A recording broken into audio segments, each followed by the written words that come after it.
اس گہری بات چیت میں خوش آمدید۔ آج ہم تاریخ کے ایک بہت ہی دلچسپ باب پر بات کر رہے ہیں۔ اسلام کی بالکل ابتدائی بحریہ کیسے بنی اور ان کی پہلی بڑی سمندری فتوحات کون سی تھیں؟ ہمارے پاس جو ذرائع ہیں وہ اسلام کی پہلی بحریہ اور سمندری فتح کے عنوان سے کچھ اقتباسات ہیں، اور یہ سوچنے کی بات ہے کہ صحرا کے لوگ جن کا سمندر سے کوئی خاص تعلق نہیں تھا، انہوں نے آخر کیسے ایک بحری قوت بنا لی، وہ بھی ایسی کہ اس وقت کی سپر پاور یعنی روم، جس کا سمندروں پر کوئی 700 سال سے قبضہ تھا، اسے چیلنج کر دیا۔ آخر کیا وجہ بنی، اور یہ جو تجربہ نہیں تھا اس پر کیسے قابو پایا؟ جی بالکل، آج کی گفتگو کا مقصد یہی سمجھنا ہے، وہ کیا حکمت عملی تھی، شروع میں کیا ہچکچاہٹ تھی، کون سے ایسے موڑ آئے جو فیصلہ کن ثابت ہوئے، اور وہ کیا حیران کن باتیں تھیں جنہوں نے مسلمانوں کو سمندر میں بھی ایک طاقت بنا دیا۔ اور یہ سب، جیسا آپ نے کہا، شروع ہوتا ہے ایک پیشن گوئی سے۔ اچھا، پیشن گوئی سے؟ یہ تو واقعی دلچسپ بات ہے۔ کہاں سے شروع کریں پھر؟ کہانی کا آغاز مدینہ منورہ سے ہوتا ہے۔ نبی کریم صلی اللہ علیہ وسلم وہ اپنی خالہ ام حرام رضی اللہ عنہا کے گھر آرام فرما رہے تھے۔ جی۔ جب وہ بیدار ہوئے تو آپ صلی اللہ علیہ وسلم مسکرا رہے تھے۔ اچھا، اور ان کی خالہ نے پوچھا ہوگا کہ آپ کیوں مسکرا رہے ہیں؟ جی ہاں، تو آپ صلی اللہ علیہ وسلم نے فرمایا کہ انہیں خواب میں دکھایا گیا ہے کہ ان کی امت کے کچھ لوگ سمندر پار جہاد کے لیے جائیں گے، اور ان کی شان ایسی ہوگی جیسے بادشاہ تخت پر بیٹھے ہوں۔ واہ، بادشاہوں کی طرح تخت پر! اور ام حرام رضی اللہ عنہا کا کیا رد عمل تھا اس پر؟ انہوں نے فوراً خواہش ظاہر کی کہ اللہ سے دعا کریں کہ وہ بھی ان میں شامل ہوں۔ نبی کریم صلی اللہ علیہ وسلم نے ان کے لیے دعا فرمائی اور انہیں خوشخبری بھی دی کہ ہاں، تم اس لشکر کا حصہ ہوگی۔ تو یہ ایک طرح سے مستقبل کا اشارہ مل گیا تھا، لیکن فوری طور پر کیا صورتحال تھی؟ میرا مطلب ہے حضرت عمر رضی اللہ عنہ کے دور میں۔ طاقتور ہو چکے تھے، فارس روم کے بڑے علاقے فتح کر لیے تھے، لیکن سمندر میں ان کی کوئی حیثیت نہیں تھی۔ رومی بحری بیڑا جو تھا وہ بحیرہ روم پر، جسے وہ اپنا سمندر کہتے تھے، بالکل آزاد گھومتا تھا، اور جب چاہتا ساحلی علاقوں پر حملہ کر دیتا تھا۔ بالکل۔ مسلمان سمندری حملوں کے سامنے بالکل غیر محفوظ تھے۔ اسی لیے شام کے گورنر تھے حضرت معاویہ رضی اللہ عنہ۔ جی، جو براہ راست ان حملوں کا سامنا کر رہے ہوں گے۔ بالکل، انہوں نے خلیفہ حضرت عمر رضی اللہ عنہ سے بار بار درخواست کی کہ ہمیں اپنی بحریہ بنانے کی اجازت دیں، لیکن حضرت عمر رضی اللہ عنہ، جو اپنی احتیاط کے لیے مشہور ہیں، انہوں نے اجازت نہیں دی۔ اس کی کیا وجہ تھی؟ وہ کیوں ہچکچا رہے تھے؟ اس کی بہت ٹھوس وجوہات تھیں۔ ایک تو یہ کہ رومی، جیسے میں نے کہا، 700 سال سے بحیرہ روم پر حکمرانی کر رہے تھے۔ یہ کوئی معمولی بات نہیں تھی۔ 700 سال! 1000! ہاں، اور تیسری اور شاید سب سے اہم وجہ، مسلمان، ان کا تعلق تھا صحرا سے۔ سمندری جنگ کا بالکل بھی تجربہ نہیں تھا۔ تو یہ ایک بہت بڑا جوا لگتا تھا۔ بہت خطرناک۔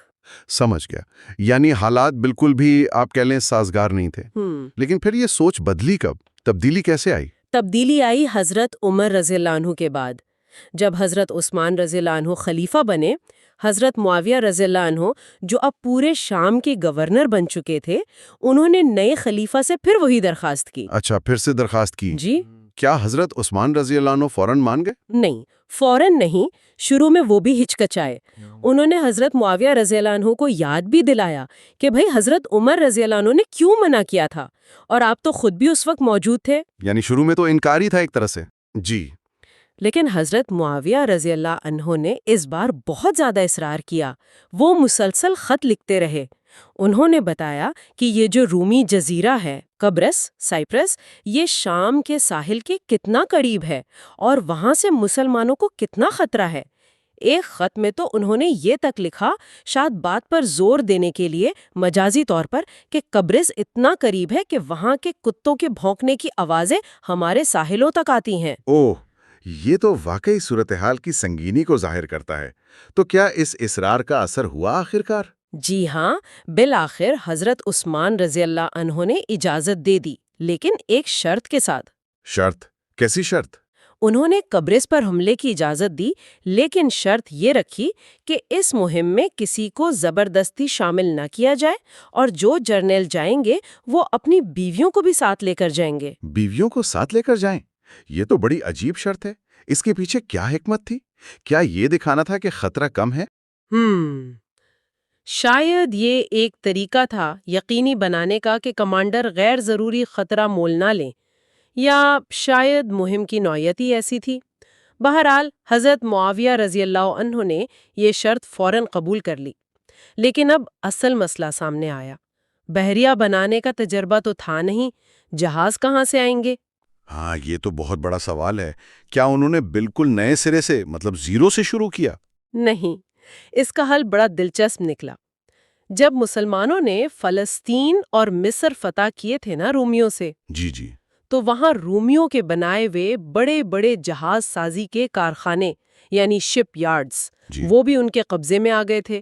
ان کارخانوں میں پہلے رومیوں کے لیے جنگی جہاز بنتے تھے، ڈرومون کہتے تھے ان کو۔ بڑے طاقتور جہاز تھے، کوئی 300 جنگجو لے جا سکتے تھے۔ اوہ، تو یہ کارخانے کام آ گئے؟ بالکل، پہلے تو یہ بیکار پڑے تھے، لیکن اب حضرت عثمان رضی اللہ عنہ کے حکم پر انہیں دوبارہ کھولا گیا۔ حضرت معاویہ رضی اللہ عنہ نے انہی کارخانوں میں کام کرنے والے جو مقامی تھے، زیادہ تر عیسائی انجینئرز اور کاریگر، انہی کو بلایا اور انہیں کہا کہ بھائی اب رومیوں کے لیے نہیں، مسلمانوں کے لیے جہاز بناؤ۔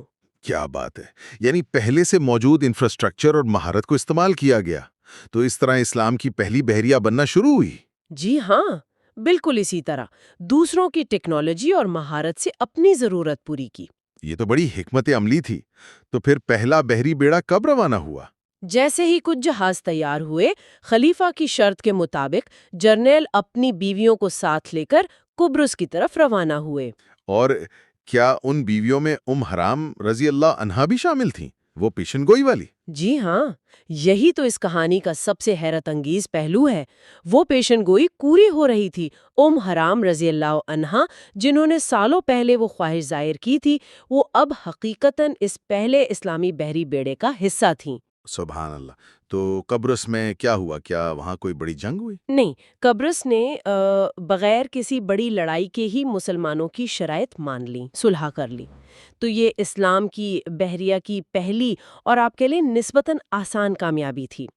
لیکن اسی مہم کے دوران ایک افسوسناک واقعہ بھی پیش آیا۔ حرام رضی اللہ عنہا وہ قبرص میں اپنی سواری سے گر کر شہید ہو گئیں۔ انا للہ و انا الیہ راجعون۔ ان کی قبر آج بھی قبرص میں حالہ سلطان تقیہ کے نام سے مشہور ہے، اور بہت سے لوگ وہاں زیارت کے لیے جاتے ہیں۔ پیشن گوئی تو پوری ہوئی، لیکن شہادت وہیں لکھی تھی۔ اچھا، قبرص کی اس پہلی آسان فتح کے بعد کیا ہوا؟ ہاں، قبرص پر صلح تو ہو گئی تھی، لیکن اگلے چند سالوں میں وہاں کچھ بغاوتیں ہوئیں۔ اس دوران مسلمان اپنی بحریہ کو مزید مضبوط کرتے رہے۔ تقریباً 4 سال بعد ایک زیادہ بڑے اور منظم بحری بیڑے کے ساتھ حضرت معاویہ رضی اللہ عنہ نے ایک بہت بڑا قدم اٹھایا۔ وہ کیا تھا؟ کوئی بڑا حملہ؟ وہ سیدھا رومی سلطنت کے دل، یعنی ان کے دارالحکومت قسطنطنیہ، آج کا استنبول، اس کی طرف روانہ ہوئے۔ قسطنطنیہ؟ براہ راست رومی دارالحکومت پر حملہ؟ یہ تو بہت ہی جرأت مندانہ اقدام تھا۔ وہ اتنے قریب پہنچ گئے تھے؟ جی، ذرائع یہی بتاتے ہیں کہ وہ شہر کے کافی قریب پہنچ گئے تھے، اتنا کہ رومی شہنشاہ کانسٹانس دوم اپنے محل سے مسلمانوں کے بیڑے کو دیکھ سکتا تھا اور مسلمان شہر کی فصیلوں کو۔ اور اس اقدام کے پیچھے ایک اور حدیث نبوی کی بھی آپ کہہ لیں تحریک تھی، جس میں قسطنطنیہ پر حملہ کرنے والے پہلے لشکر کے لیے مغفرت کی بشارت ہے۔ لیکن کیا انہوں نے شہر پر حملہ کیا؟ وہ حملہ کرنے ہی والے تھے کہ انہیں پیچھے سے خبر ملی کہ قبرص میں پھر بغارت ہو گئی ہے۔ اوہ، عین موقع پر؟ جی، اس خبر نے انہیں مجبور کر دیا کہ وہ قسطنطنیہ کا محاصرہ چھوڑیں، فوراً واپس قبرص جائیں اور اس بغاوت کو ختم کریں۔ اس بار قبرص کو باقاعدہ جنگ سے فتح کیا گیا۔ یعنی قسطنطنیہ کی فتح ہوتے ہوتے رہ گئی، لیکن رومی شہنشاہ پر اس کا کیا اثر ہوا ہوگا کہ مسلمانوں کا بیڑا اس کے دارالحکومت کے اتنے قریب آ گیا تھا؟ رومی شہنشاہ کانسٹانس دوم وہ شدید غصے میں تھا اور غالباً خوفزدہ بھی تھا۔ اسے اندازہ ہو گیا کہ یہ جو نئی مسلم بحریہ ابھر رہی ہے، یہ ایک سنجیدہ خطرہ ہے، معمولی نہیں۔ اس نے فیصلہ کیا کہ اس خطرے کو جڑ سے ہی اکھاڑ پھینکنا ہے۔ تو اس نے کیا کیا؟ کوئی بڑا جوابی حملہ؟ اس نے رومی تاریخ کے شاید سب سے بڑے بحری بیڑوں میں سے ایک جمع کیا۔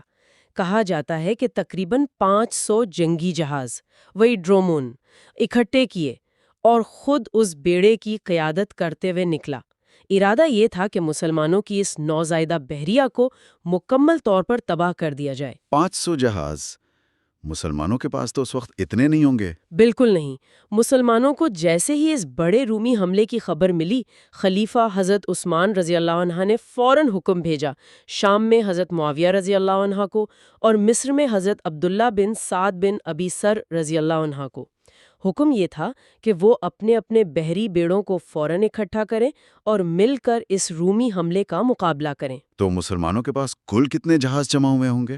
دونوں بیڑوں کو ملا کر مسلمانوں کے پاس تقریباً 200 جہاز تھے۔ 200 بمقابلہ 500، یہ تو بہت ہی غیر متوازن مقابلہ لگ رہا ہے۔ جی، اور مصر کے گورنر حضرت عبداللہ بن سعد رضی اللہ عنہ چونکہ زیادہ تجربہ کار سمجھے جاتے تھے یا شاید ان کا بیڑا بڑا تھا، انہیں اس متحدہ اسلامی بحری بیڑے کا کمانڈر مقرر کیا گیا۔ اچھا، تو کہاں ٹکرائے یہ دونوں بیڑے؟ یہ ٹکراؤ ہوا ایشیائے کچک یعنی آج کے ترکی کے ساحل کے قریب، غالباً لیسیا کا علاقہ تھا۔ جیسے ہی دونوں بیڑے آمنے سامنے آئے، مسلمانوں کو ایک بڑا مسئلہ پیش آ گیا۔ کیا مسئلہ؟ ہوا کا رخ۔ ہوائیں بالکل مخالف سمت سے چل رہی تھیں اور وہ مسلمانوں کے جہازوں کو پیچھے کی طرف دھکیل رہی تھیں۔ اوہ، یعنی اگر اسی وقت جنگ ہوتی تو رومیوں کو بہت فائدہ ہوتا؟ بالکل، فیصلہ کن بڑھتری مل جاتی۔ یہ بہت نازک صورتحال تھی۔ تو مسلمان کمانڈر حضرت عبداللہ بن سعد رضی اللہ عنہ، انہوں نے کیا کیا؟ انہوں نے ایک بہت ہوشیارانہ فیصلہ کیا۔ انہوں نے حکم دیا کہ تمام جہاز فوراً اپنے اینکرز یعنی لنگر پانی میں ڈال دیں۔ لنگر ڈال دیں تاکہ جہاز پیچھے نہ جائیں؟ جی، تاکہ ہوا انہیں پیچھے نہ دھکیل سکے اور وہ اپنی پوزیشن پر قائم رہیں۔ زبردست حکمت عملی۔ پھر کیا ہوا؟ کیا انہوں نے کوئی بات چیت کی کوشش کی؟ انہوں نے رومیوں کو پیغام بھیجا کہ بھائی سمندر پہ لڑنے کے بجائے کیوں نہ ہم دونوں کنارے پر اتر جائیں اور زمین پر فیصلہ کن جنگ کر لیں۔ یہ شاید وقت حاصل کرنے کی کوشش تھی یا رومیوں کا رد عمل دیکھنا تھا۔ اور رومیوں کا کیا جواب تھا؟ انہیں تو اپنی بحری طاقت پر بڑا غرور ہوگا نا؟ بالکل، رومی بادشاہ اور اس کی فوج یہ سن کر ہنس پڑے۔ انہوں نے نعرے لگانے شروع کر دیے، جنگ سمندر پر ہوگی، جنگ سمندر پر۔ انہیں پورا یقین تھا کہ سمندر میں تو مسلمانوں کا کوئی مقابلہ ہی نہیں۔ انہوں نے جواب بھجوایا، نہیں، جنگ سمندر پر ہی ہوگی۔ وہ تو اپنی برتری کے نشے میں تھے، لیکن پھر کیا ہوا؟ کیا ہواؤں کا رخ وہی رہا؟ یہاں ایک بالکل ڈرامائی موڑ آیا۔ جیسے ہی رومیوں کا یہ جواب آیا، مسلمان کمانڈر نے حکم دیا، لنگر اٹھاؤ۔ لنگر اٹھاؤ؟ جی، اور جیسے ہی لنگر اٹھائے گئے، بالکل غیر متوقع طور پر ہوا کا رخ بدل گیا۔ کیا سچ میں؟ جی ہاں، اب ہوا مسلمانوں کے موافق تھی اور رومیوں کے مخالف ہو گئی۔ یہ تو ناقابل یقین ہے۔ عین وقت پر ہوا کا رخ بدل گیا۔ تاریخ کی کتابیں یہی بتاتی ہیں۔ مسلمان اللہ اکبر کے نعرے لگانے لگے، فوراً بادبان کھولے گئے اور مسلمانوں کے وہ 200 جہاز پوری رفتار سے رومیوں کے 500 جہازوں کی طرف بڑھنے لگے۔ یہ منظر دیکھ کر رومی بادشاہ، جسے کچھ دن پہلے ایک برا خواب بھی آیا تھا جس کی تعبیر نجومیوں نے شکست بتائی تھی، وہ ایک دم گھبرا گیا۔ اب جنگ شروع ہوئی۔ اس زمانے میں میرا مطلب ہے بحری جنگ ہوتی کیسے تھی؟ توپیں تو تھی نہیں۔ نہیں، توپیں کہاں تھیں؟ جنگ تو تیروں، نیزوں اور تلواروں سے ہی ہوتی تھی۔ جب جہاز قریب آتے تو تیر برسائے جاتے، اور جب بالکل قریب آ جاتے یا ٹکرا جاتے تو سپاہی ایک دوسرے کے جہازوں پر کود کر ہاتھا پائی کرتے تھے، گتھم گتھا ہو جاتے۔ کیا مسلمانوں نے کوئی خاص حکمت عملی اپنائی اس جنگ میں؟ جی ہاں، انہوں نے ایک بہت ہی کارگر حکمت عملی استعمال کی۔ لڑائی شروع ہونے سے پہلے ہی انہوں نے اپنے جہازوں کو ایک دوسرے کے ساتھ مضبوطی سے باندھ دیا تھا، رسیوں سے۔ اپنے جہازوں کو آپس میں باندھ دیا؟ اس کا کیا فائدہ ہوا؟ اس سے 2 بڑے فائدے ہوئے۔ ایک تو یہ کہ سارے جہاز مل کر ایک بہت بڑا مستحکم پلیٹ فارم بن گئے، ایک طرح سے زمین کا ٹکڑا بن گیا سمندر میں۔